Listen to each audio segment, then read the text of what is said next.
اور میں اسی مٹی سے تمہیں دوبارہ پیدا کروں گا. اس چیز پہ ہم سب کا ایمان ہے, تبھی تو ہم مومن ہیں. اب ہم اور آپ اپنی زندگی کا جائزہ لیں.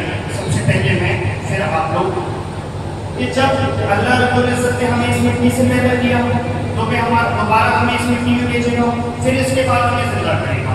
ایسا کیوں؟ تو دیکھیے سب سے پہلے جو اللہ پاک نے ہمیں یہاں پر بھیجا, تو اس لیے بھیجا آپ نے کلام پاک کیا, آپ سب الحمدللہ علم والے ہیں, کلام پاک کی آیت میں وما خلقت الجن والانس الا لیعبدون, کہ ہم نے جنات اور انسان کو اس لیے پیدا کیا کہ وہ میری عبادت کریں.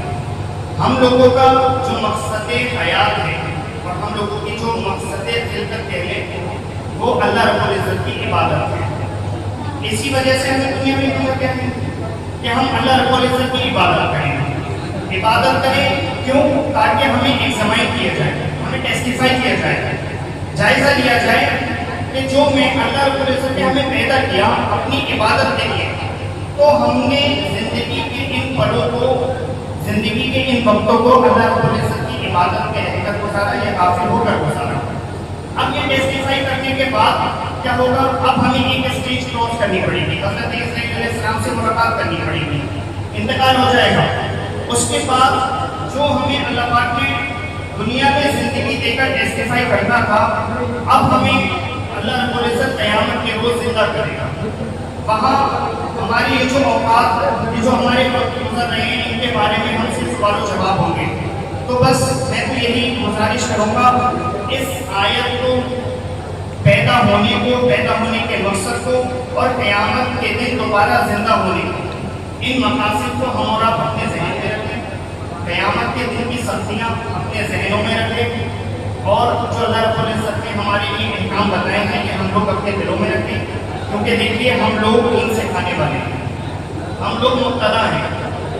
جیسے مبتلا ہوں گے ویسے ہی فالوورز ہوں گے جو ابتدا کرنے والے ہیں.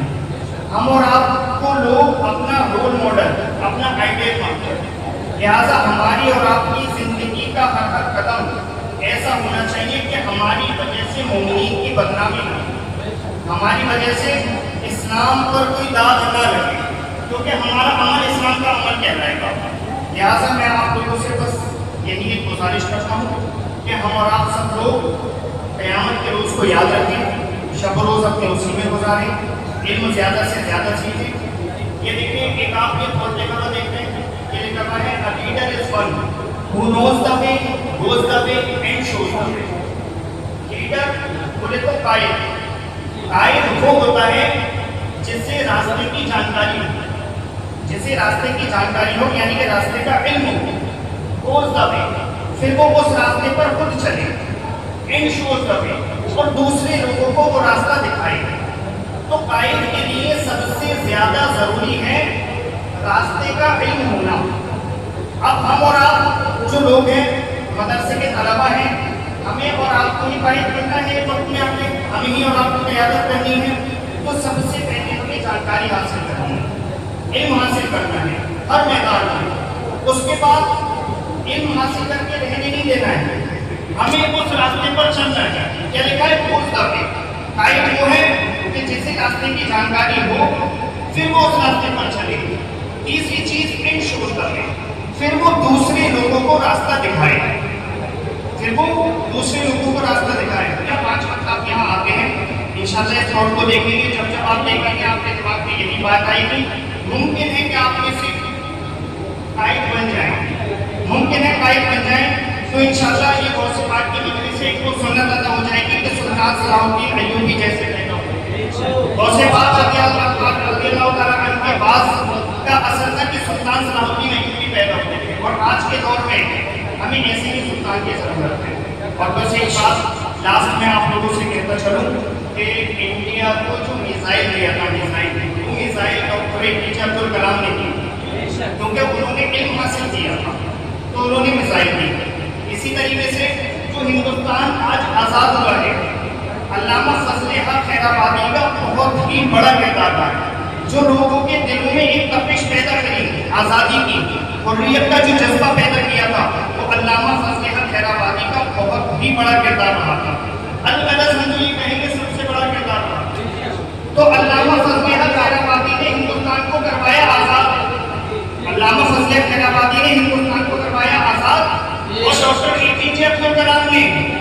ہندوستان کا ڈیفینس سسٹم مضبوط کرا، یعنی ہندوستان کا جو حفاظتی ایک دفتہ تھا وہ مضبوط کرا.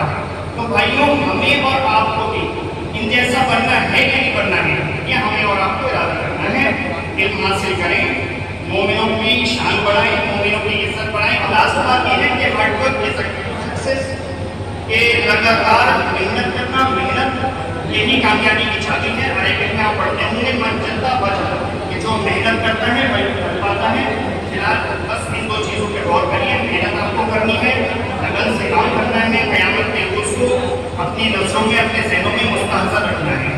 السلام علیکم ورحمۃ اللہ.